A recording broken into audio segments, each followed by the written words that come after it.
Hello guys, আজকে আমরা একটা বড় আয়োজন করেছি। আমাদের বড় ভাইকে দাওয়াত দিয়ে নিয়ে এসে আমরা নিজের হাত দিয়ে খিচুড়ি রান্না করেছি। আমরা এখন রান্না কোনোদিন করি নাই, আমরা তাও চেষ্টা করেছি রান্না করার যেন ভালো হয়, এইভাবে আমরা খিচুড়িটা রান্না করেছি। আপনারা যেভাবে দেখতেছেন, প্রবাস জীবনে খালি কাজ করে আমাদের তো শেষ হয়ে যায়, তাও তার মাঝে মধ্যে আমরা একটু আনন্দ করতে চাই। এই আনন্দগুলো সবাই আমরা একটু ভাগাভাগি করতে চাই। সকল প্রবাসী যেন সবার মন ও শরীর ভালো থাকে, আমরা দোয়া করি। আপনারাও সবাই দোয়া করবেন।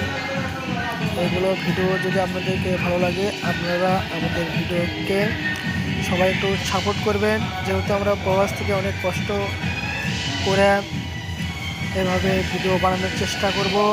আপনাদের দোয়া ও আশা নিয়ে আমি আছি, আপনারাও থাকবেন। আমরা যেন আগামী দিন ও আগামী সময় আরও ভালোভাবে যেন আমরা ভিডিওগুলো বানাতে পারি। আর ভিডিও কেমন লাগে আপনাদেরকে তা জানাবেন। ভিডিও ভালো লাগলে আমাদের লাইক, কমেন্ট ও শেয়ার করবেন, সবাই কেউ ভুলবেন না।